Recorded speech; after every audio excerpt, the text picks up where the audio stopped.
26th. That's okay. You may be seated. So church-like. I know. Yeah. April 5th, 2016. Filling in for Michael again is Anderson Cooper, everybody. Okay. So happy to be here. It's freezing out. What happened? I thought it was spring already. I can't. It really is like a slap in the face. Again, it's the people, the Farmer's Almanac, and the weather people who people never know. I don't. How is it in this day and age we can't predict what the weather's going to be? We should have some of the farmers come here who write the almanac. If they could ever get time off from the fields and their computer terminals where they're judging the weather 12 years from now. It's so true. By the way, I've mentioned the Farmer's Almanac people before, and they wrote me a letter to explain who they are. Okay, so what did they say? I didn't actually read the letter. Okay, but what do you... yeah, it was, you know, they also sent me a bushel of carrots, which I thought, no, they didn't. No, that's not funny. That's funny. Farmers That's at all. actually really funny. Yeah. I know. No, but so we're so excited. We're nervous because my mom is here today. Yeah. I'm not kidding. I wish you could feel my heartbeat. I literally just tweeted out, like, I'm oddly nervous. I never get nervous about anything. You had to see everybody tripping over themselves backstage when Gloria walked backstage. I watched Laurie Schulweis, who is naturally, you trip over things a lot, but you instead of tripping over something, she just fell sideways. She just fell over sideways. My mom shows she's wearing gold sneakers today. I like them. I know. I like the great. sneakers. The yeah. sneakers are cool. She's super chic and so gorgeous. She's very chic. But and we went to the premiere of the movie last night. We shot a documentary for HBO that's going to be on the Saturday about my mom called Nothing Left Unsaid, and the premiere was last night, and they had a screening of it, and you were very sweet to come. It is an incredible documentary, if I can brag for a minute. Well, you can brag. I'm telling you, you both are so fascinating. My mom has been storing stuff in storage for like 40 years, and I've been worrying about this because of all the money that's wasted on this storage unit. And literally, that's why I have this worry line since I was 10 years old. I've been worrying about this. So pretty much every free moment, every day I'm free, I go to the storage unit and I go through boxes. That's how I spent the last 30 years, which is why I'm so pale, because I'm not out in the sun. And what's amazing about the storage unit is, like, you open up one box and it's a chandelier. You open up another box and it's cornflakes from 1953. And $10,000 has been spent to store this box of cornflakes because no one has ever gone through this stuff. Right. So I've been going through this stuff, and it ended up, all these kind of secrets came pouring out of these boxes of letters, you know, from Howard Hughes and Frank Sinatra. And I started, all these things I didn't know about my mom. I was like, Mom, you dated Frank Sinatra? Right. And now I knew why she got all misty every time he sang, because, you know, So we started shooting this film about her, and it's an incredible film. And then we wrote this book because I just think it's so important for people to talk to their parents, particularly if you have an aging parent, before it's too late, and to kind of learn who they are as an adult, and even for a parent to learn who their adult child is, because, you know, oftentimes your relationship doesn't change as you grow older. So we wrote this book, The Rainbow Comes and Goes, which is a conversation. It is an incredible book. I have to tell you, I've been reading it with my daughter at night, and we usually, like, she'll take the role of Anderson, and I'll be Gloria. It's a conversation between my mom and I that we had over email from her 91st birthday to her 92nd birthday. It doesn't read like email, though. It reads like a conversation, and it really is it's so terrific. And I have to tell you, you are giving me something that I don't think you're aware of, that my daughter and I are spending time together in a way that she would ordinarily reject from me, but because it's you and your mom, she's willing to endure her own mother. So it's really, really nice. It's really just, I mean, I think it's just about changing the conversation, you know, kind of putting aside all the old, like, resentment or embarrassment. You know, we were all embarrassed by our parents at one time or another, or resentful, or there's weird issues. It's about putting that aside and just learning about this person in a new way. And you know, it was the most important year of my life doing this, because I learned about my mom, but also learned about myself in ways, you know, I had no idea. But my mom was funny, too. When we were doing this, at one point, she decided she didn't want to write anymore. She just wanted to talk on the phone and have me write it all out. It was a little aggressive, passive-aggressive, frankly. And we did that for like a day, and she said, you know, I love talking to you, especially when it's about me. I was like, The words have never been spoken. I love it though. And the documentary is also so much. You know, I learned so much about you from watching that documentary. It's cool. I mean, my mom has lived so many different lives and sort of inhabited so many different skins, and you know, people know her. They think they know the name Gloria Vanderbilt, but they really don't know the story of who she is. So anyway, you'll get to see a little bit of that today. So many people, I just learned because I had Instagrammed that I had been reading this book and how fascinating it is for me, and I've known you for so long, and I really consider you my dearest friend, and so so many people responded by saying, I didn't know that Gloria Vanderbilt was Anderson's mom, because you keep everything so, you know. Well, it was weird because when I first started out in work, I didn't want people kind of to know, like, I was happy my last name's Cooper. I didn't want people to assume, like, you know, I was from this family and that, you know, there was that I was just dabbling in my career. You know, I wanted people to take me seriously, and so now, but now I'm at the stage where, you know, I'm like, well, my mom called me a couple years ago, and she said, I'm thrilled. Somebody referred to me as Anderson Cooper's mom, as opposed to the other way around. See, that's where you and I are different. Like, when I make dinner reservations, it's usually like I'm Mrs. Anderson Cooper. Like, I drop your name. I will drop your name. Sure. Well, anyway. We've got a great show. Cameron Diaz is also here today. Yes, she's here tonight, too. Very big. Very big. Hey, speaking of big, did you see the big game last night? Oh, the game. Yeah, the game. My gosh. We were talking about this on the show, if you didn't see it yesterday. I don't understand when people say the game. I don't know how they know what game we're talking about, because every time I turn around the channels, there's like 50 channels with sports on, none of which I watch, but all different games playing. There's a bowling tournament. Maybe that was the big game yesterday. No. The big game is, remember we were talking about it was March Madness. Yes, the brackets. My team did great. The Howlers. No, I don't know. Who played yesterday? I don't know. Here's what I know. Well, look, there was another game that was supposed to be yesterday, the baseball game, that got rained out. But now today, got moved to today, but now it's going to be frozen out. I mean, it's going to, but everybody's got to sit there in the cold. It's so cold. So yesterday, there was that game, but there was also supposed to be a baseball game. So if we had said about the game yesterday, how would people have known whether we were talking about the baseball game or the basketball game? How do we know that? Is there... How do guys know this? Guys that follow sports, are you here? Yes, you. Are you following sports? Yes? How do you know which game it is? Well, the Yankees got rained out. No, but if they didn't say, and we were to turn to you and say, did you see that game? Well, if you're in New York, the Yankees, you know, season opener, that's big. That's the game. The rest of the country. All right. So it's regional. So if I was in a place where the Howlers were performing, or whatever the team is called. Not the Howlers. And you don't really... Not the Howlers. I'm going to tell you. It's the Villanova... It's Villanova. The Villanova Big Shots. Wildcats. I knew it was something like that. I knew it was something about wild or crazy or howling or... I'm terrible. I'm really terrible. I cannot... I once did a newscast at ABC years and years ago when I first started out. I was just starting out as a news anchor. I'd always been in the field. And the first night I did it, no one told me I had to actually do sports. I had to, like, read the sports segment. And it suddenly came up on the teleprompter, and I panicked because I literally know nothing about sports. I don't know who these people are. I don't know how to say their names. So I was like, Mike Pizza from the New York Mets. I mean, I was really troubled. They ended up putting a counter clock of how many names I mauled on the sportscast. It became like a running gag on the show. But if you don't know, I mean, you have lots of other gifts and talents. I mean, I miss this gene somehow. Yeah. No. I think if I knew their backstory, like if I knew that, you know, if you knew where they came from, it was like a reality show, then I would be interested. Right. You know? No, I get it. But what you should know is that Villanova won by a three-point shot. By a three-pointer. Yeah. We have a clip? Oh, we have a clip. Okay, we have a clip. So what? To the court with Archidiakono. 3 seconds at midcourt. Jenkins gives it to Jenkins for the championship.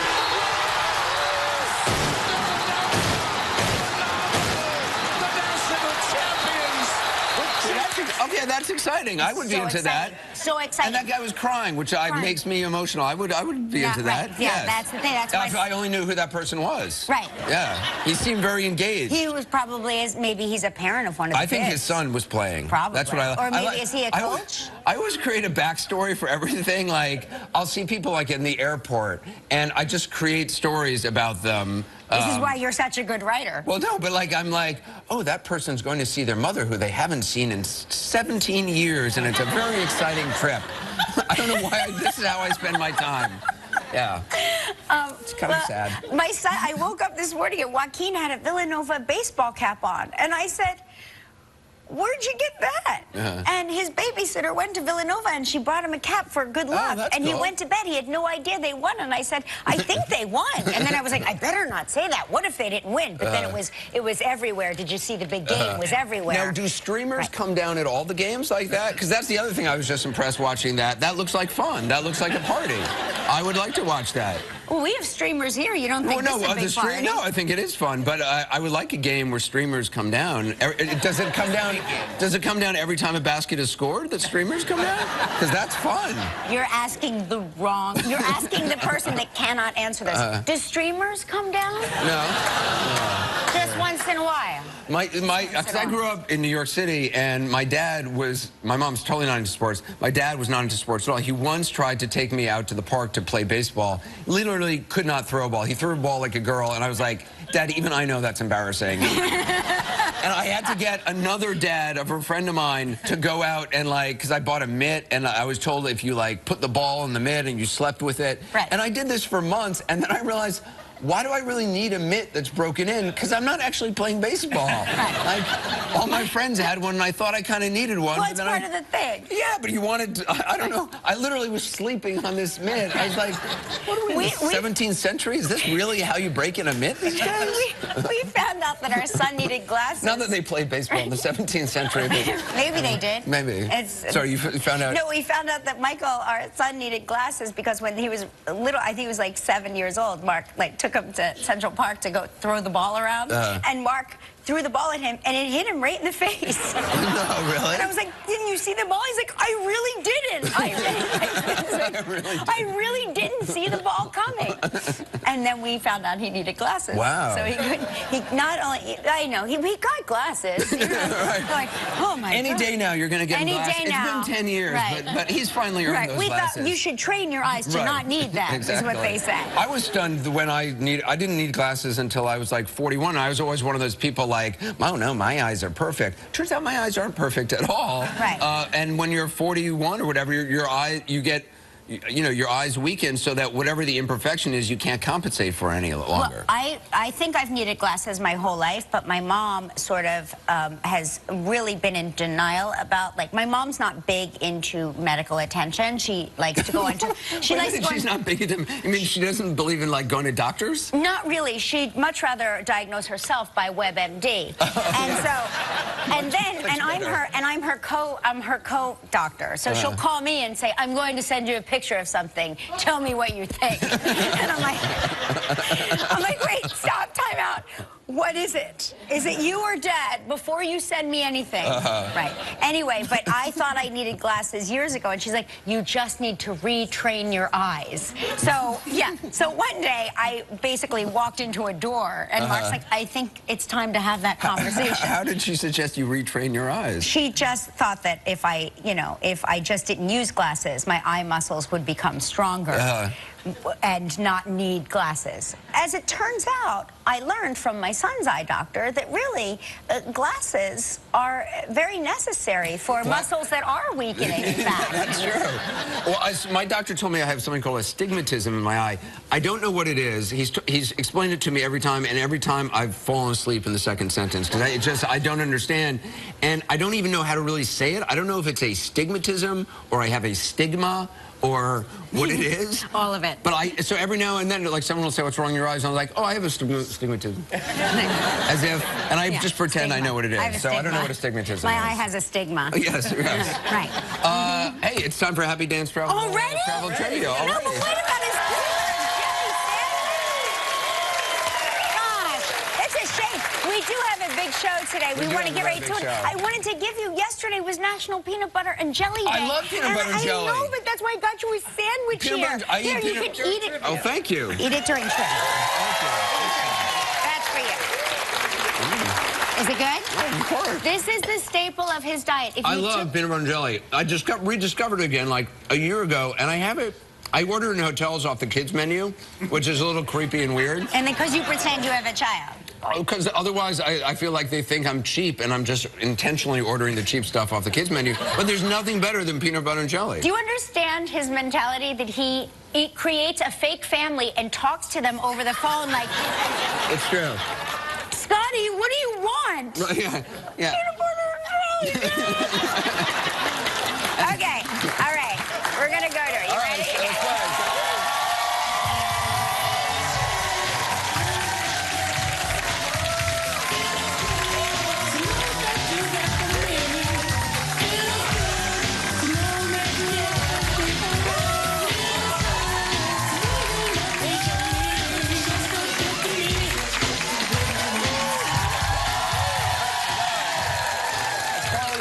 From Bracken County, Kentucky. Hey, excellent. Good job. Nice job. That was Carly. great. That's a song we haven't played very often here, if ever. That was exciting. I don't know that song. Yes, you do know that song. I don't, because I stay in my house and watch TV. You and I have danced to that song. Really? Yes. Baby. Hey, we're going to save it for when your... a little early for that. We're going to save it for when your mom comes out. Oh, yeah, let's save it for when my mom comes out. Hey, Mary Russell's on the phone from San Diego, California. Hey, Mary. Hey, Mary. Hi, good morning, Kelly and Anderson.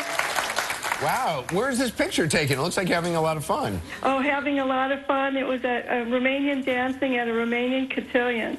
Wow, a Romanian cotillion. That's cool. It was. It's very fun. What happens at a Romanian cotillion? Well, that's when the girls are presented to society, and then we have a nice dance and a party, and it's very formal and very fun. Oh, that's very nice. Lovely. Was it your daughter who was being presented? No, it wasn't. It was a friend's daughter. Cool. Oh, great. Excellent. Well, listen, we're going to spin the wheel and see what you're playing for, okay? Okay, great.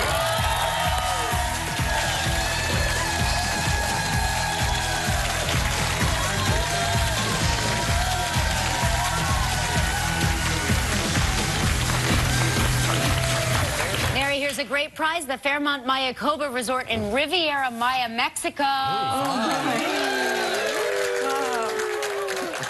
That was amazing. We missed it on camera, too. Look at how in sync we are. 7 days and 6 nights. It includes what? All meals. What? Hey, raised the roof. A private boat tour. What? This trip is provided in part by Hotels.com. We're not sure who provides the other part. It's a prize valued at $7,500. You have 20 seconds and only one guess, Mary. Good luck. All right, on yesterday's show, we talked with Scandal star Darby Stanchfield. What did Darby say her father does for a living? Oh, he is a commercial fisherman. Yes! Congratulations, you and a guest will enjoy 7 days and 6 nights at the Fairmont Mayakoba Resort on the Riviera Maya in Mexico. The magic of the Mayan culture intertwines with world-class facilities at the AAA 5-Diamond and Rainforest Alliance verified resort. Enjoy Richard Sandoval's creative cuisine at 4 renewed restaurants, on-property boat tours, the Willow Stream Spa, and El Camaleon. The only course in Mexico to host an official PGA Tour event. Your prize is valued at approximately $7,500. Hey, Mary, congratulations. Oh, thank you, Kelly. Now you get to help make the day of a lucky member of our studio audience who will receive a 5-year subscription to Netflix with a streaming device. What?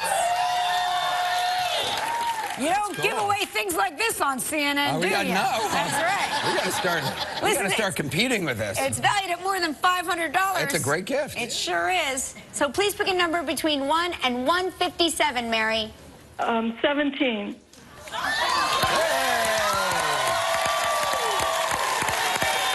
up next, Falcone is here. Stick around. We'll be right back.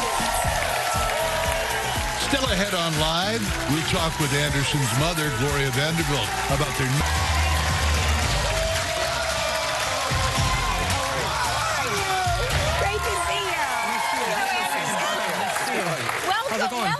Thank you. Thank you. Now, this is exciting to have you here. I know you started, did you start in the Groundlings? I did, yeah. That's where I met Melissa. That's where you met Melissa, yeah. Yeah, we met in a writing class. No kidding. She was pretty, and she was the funniest one. The Groundlings is an improv comedy. That's right. In Los Angeles, it's a sketch comedy group. So many great careers have been launched from there. Yeah. In the meantime, when you were trying to break into the business, like we always have stories of people doing like crazy, odd jobs, strange things. Did you do anything? I was a waiter for a long time. I did that. Where were you a waiter? I was a waiter at California Pizza Kitchen. I love California Pizza Kitchen. Yeah. I'm obsessed. The Chinese chicken salad is the Thai Very chicken good. pizza. Well, we don't have to fight about it. You don't need to fight. What? You can have both. There's such a selection at CPK. So what goes on behind the scenes at CPK? Well, in my case, I worked there for 7 years and was suddenly fired. Wait, why? Why were you suddenly fired? Well, okay. We had a big rush that came right before the movies, right? And there's this thing called secret shoppers. Do you guys know what this is? A secret shopper. Right. They send in. They send in people who are pretending to be customers, right? So, but they're not. What they're doing is they're judging you. So at CPK, you're supposed to go through a sequence of service and say like, so if I were waiting on you two, I would say, you know, I wouldn't just say, oh, can I get you something to drink? I'd have to say, would you like a delicious iced tea or perhaps some spinach artichoke dip? Oh, I love the spinach artichoke dip. Well, see, it works. You're upselling. It works. Yeah, you have to upsell. That's part of it. Because whenever I go there, I mysteriously end up not just with my favorite Thai chicken pizza, but I get like a dip and I get a salad.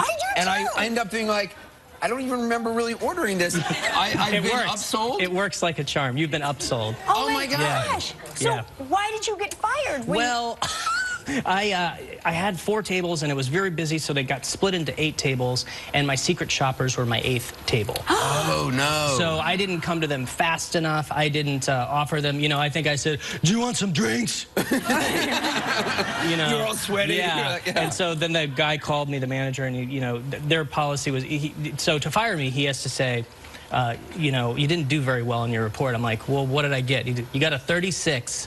Out of 100? Out of 100. Wow, that's not good. Yeah, it would have been better if it was out of 37. I would have been fine. And your first job on camera was in the Weird Al Yankovic show. Oh, the Weird Al Yankovic show. Yeah. What were you doing? Well, Melissa got me the job. She worked in production. She was a production manager for that show, and so I think they needed to hit a golf ball off someone's head, and she said, "I know a guy who'll do that." No kidding. Well, we actually found that clip. You did not. Yeah, we did. Because we heard about this, and I know you or somebody, one of your people said there's no way you'll ever find this. We found this clip. Let's take a look. Have you been injured lately? Hit by a car? Slipped and fallen? Eaten lead paint? I will make sure that you receive the cash settlement you are entitled to. Larry H. Finkelstein got me $2.7 million. Yes.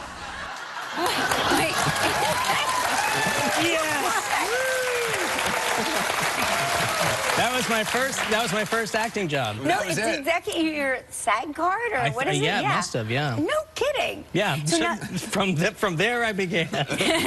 So you and Melissa have 2 daughters. That's right. And now they're going into show business, or they're in this movie? Well, they're in the movie. Right. The older one, Vivian, she's 8. She actively campaigned to be in the movie, and Melissa and I both were like, well, let's wait, let's think about it. And she finally says to Melissa, can I not at least try? Wow. Instant victory. Of course you can try. And then she did a really good job. And Melissa was like, well, sometimes it's hard, and you know, this and that. And so she got her way in. And then the little one said, if the big one's doing it, I'm doing it. And that was just it. But I actually messed up Vivian's process. It's because she plays an orphan who's being returned to an orphanage, and she just didn't seem like herself. You know, I was like, do you need a snack? Do you want something? What can I get you? And she goes, Daddy, if you wouldn't mind, I'm just trying to remember that Michelle's probably really upset right now, and you're trying to make me not upset, so it's just making it harder for me to be upset. And I was like, my daughter's method. My daughter's a method actor. I got to get out of here. And you co-wrote, you produced, and you directed this film. Yeah. That's amazing. That's exhausting, I would think. It was a little, but it's really fun, too. Because they do have other people who can do at least one of those things. Like we did. Do it at all. Well, we surrounded ourselves with really great crew and all those producer people and everything, so we were okay. But do the other actors feel like Melissa's getting special treatment? Yes, because she was. No. No, I think Melissa's so, you guys have met her, and she's such a kind and nice person that on set, she's just like, she wants to have as much fun as everybody else. So it's like we try to create a really family vibe. I can't wait to see the movie. And she's going to be on the show tomorrow. Oh, yeah. And The Boss opens Friday, so make sure you check out Ben Falcone and The Boss and the kids and Melissa. By the way, thank you for being here. Cameron Diaz is next. Cameron Diaz is here. Beautiful Cameron Diaz.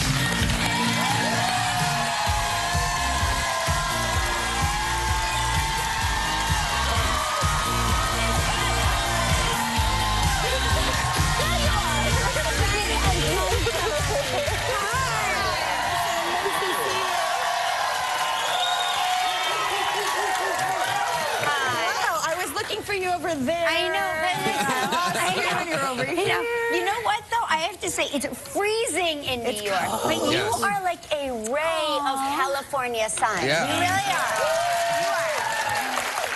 I love it. Have you adjusted? Because you live in New York now, don't you? No, I live in LA, and I came in Saturday night. But how do you deal with the cold? Really hot. I love the cold. Do you? What? I love the cold. What is the matter with you? I'm from California, and in California, all we get is sunshine all day long, every single day. I know.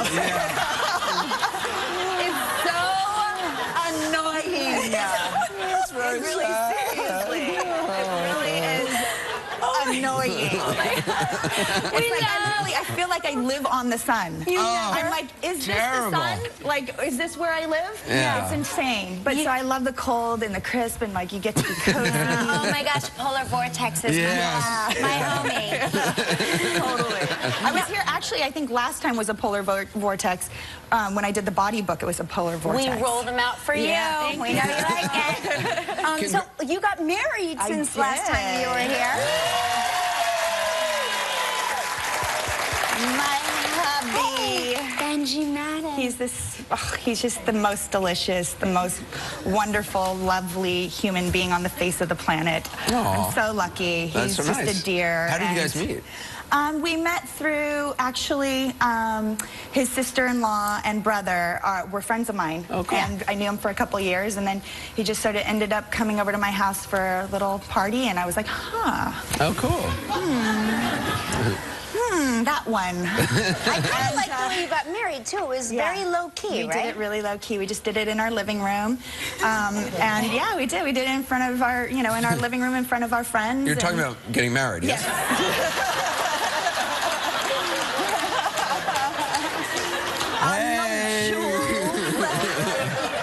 Yes, our nuptials. Right, okay. So we just did it there, and we went, sorry. It's oddly warm in here. Are you okay? My mom's here. I'm all perplexed. Anyway. Way to go. You guys are amazing. But you were, before your huge success as an actress, you started out as a model. I did. When you were like 17? A wee bitty girl, yeah. When I was 17, I started modeling. I think we have a 17 magazine cover that you did. Wait, so you were 17 on the cover of 17? I was. That's amazing. And it came out actually I did it in my senior year of high school, and I was so embarrassed. I didn't want anybody to see it. Again, you're talking about modeling. Yes. Got it. Okay. Right. Exactly. Okay. And I was afraid. I was like, everybody's going to see that I modeled, and they're going to think that I I was just so scared of like everybody seeing me modeling because I didn't tell anybody. Oh, really? Yeah, oh, cool. Yeah. So your friends must have freaked out though when you're suddenly on the cover of 17. What happened? Wait, what? But it was just after graduation, so I kind of like slipped out, and then great. You really look exactly the same. Yeah, like you really almost. No, yeah. I'm telling you, you look great. Actually, I look at it and I think it's my niece. I'm always like, wow, that's so crazy how family resemblance. No kidding, your niece looks like yeah, that. Exactly. Wow. We got to take a quick break. We're going to have more with Cameron Diaz. I realized that we're all so scared of aging, and we think of it as this ugly, scary thing to do. And I started thinking, why? Why are we so afraid of it? And I realized it's because we don't know anything about aging. You know, we don't actually know what aging is. So I called up my writing partner, Sandra Bark, who I wrote the body book with, and I said... Which is a great book. Thank you. And these two really go hand in hand, the information in it, because basically I just wanted to know what happens to us on a cellular level as we age. So, because everything starts with our cells. We are trillions of cells. Right. And so if you're seeing wrinkles on the outside, that must mean there's something actually happening internally, because everything is cells. So you talk about the 5 secrets to a long and healthy life. The 5 pillars of well-being are good nutrition, good physical activity, good rest, stress release, and meaningful, loving relationships. So that's basically, to me, life, right? That's what we all do every day, is we eat, we sleep, we move our bodies, we connect with the people we love, we try to blow off a little steam. So how do you do it well? How do you do it the best that you can so that you can get ahead of aging? Because aging is, by definition, a decline. You know, it's you decline in health as you get older. So if you know what those things are, what possibly could happen to you, it doesn't mean that everybody's going to get osteoporosis or diabetes or heart disease or high blood pressure. Not everybody gets it, but usually you don't get it when you get ahead of it and you know what you're looking for and how to maintain the body that you're going to take this journey in. So if there's one thing, like, out of the 5 things, can you get by with, like, one of them not being so great, like sleep? For a period of time, but sleep is really, really important. Sleep is the only time that your brain has an opportunity to cleanse itself. You know, our bodies can cleanse itself through sweating, through urination, through all these other things, and through nutrition. Exactly, nutrition and physical activity. Your body can regenerate, but sleep is the only time that your brain can actually clean itself, and it needs to get deep rest. Deep sleep, REM. Our brains are filthy. But by the way, that's another thing to realize as you get older, because dementia is that is also an age-related disease, and your brain does suffer from not getting enough sleep. Well, all right, congratulations on the book. It is a longevity book. It's everywhere books are sold. It's available starting today. Coming up next, my mom, Gloria Vanderbilt, is here. This is so exciting. I know. Well, her life and family hold a unique place in American history, but she also happens to be Anderson's mom. I can't believe my mom is here. I know. Please welcome the incredible Gloria Vanderbilt.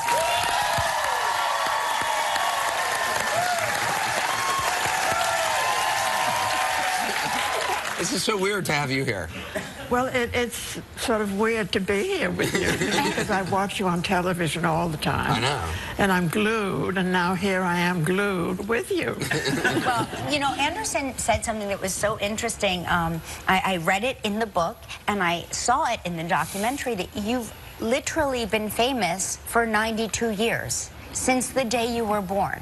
Yeah, I mean, that's one of the things that was so interesting to me about my mom, is that she's been famous longer than really anyone else, I think, alive today. But what's interesting is you don't think of yourself as famous. I don't think of myself in that way at all. You have no idea of, like, what... No concept of that at all. You just don't pay attention to it. Well, I early on stopped reading. I don't read anything about myself. I do occasionally look at photographs because, you know, one's a girl, a woman, and you kind of like to look pretty. I like your gold slip, your gold sneakers. They really are fantastic. They are so comfortable. Yeah. They're great. Look at them with some cows and Kellys. They're so great. These are a much better choice. Well, these are much more for jumping over the moon and so forth. So we started writing this book. Yeah. When I approached you about doing the book, neither of us thought it was going to be a book. No, it just sort of started off really with us emailing each other back and forth. And then I think one of us said something that we thought was rather catchy or witty.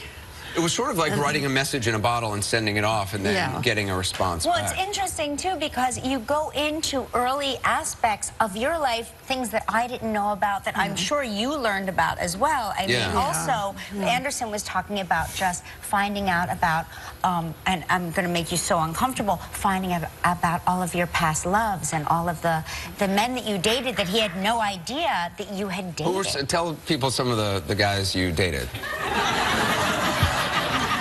Well, they all became dear friends, which is a great thing to have happen, so that when you part, you remain lifelong friends often. But some of them you only were dating for a short period of time. Oh, very short, yeah. Like, I mean, there was Frank Sinatra. Well, I went to Hollywood when I was 17 and started dating Errol Flynn. That was very brief. But I was so goggle-eyed at 17. I was so movie-struck, and these were like gods to me, you know, because all my life as a child I'd grown up seeing them in the movies, and suddenly here I was, and they were looking at me and asking me out. And it was Howard Hughes. You almost got married to. He was the best. He was the best. The best boyfriend? No, the most of the ones that meant the most to me. Yeah. At that and age, this was Howard Hughes, I mean, long before the end. Like, this was like when he was like Leonardo DiCaprio in the movie Howard Hughes. Like, young, handsome. Well, better. Better. Yeah. Oh, okay. Really better. And what was Frank Sinatra like? Frank Sinatra's the greatest friend. Yeah. Great, you know, to be with. I mean, he was kind of just the most amazing person in my life, because he came along at a time when I thought I was sort of trapped in a marriage I didn't want to be in. And he helped you move on. And I thought the man I was married to was God, and that he would never let me go. And then Frank Sinatra came along and called Julie Stein and asked if because we didn't know each other, if he could ask me out for dinner. And I said yes, and then I just was free. That was it. We got to take a short break. We're going to have more of my mom when we come back. Tomorrow on Live, David Duchovny, and also from The Jungle Book, Jon Favreau. I think my dad helped my mom learn what a parent was supposed to do and see what a relationship with the children could be like.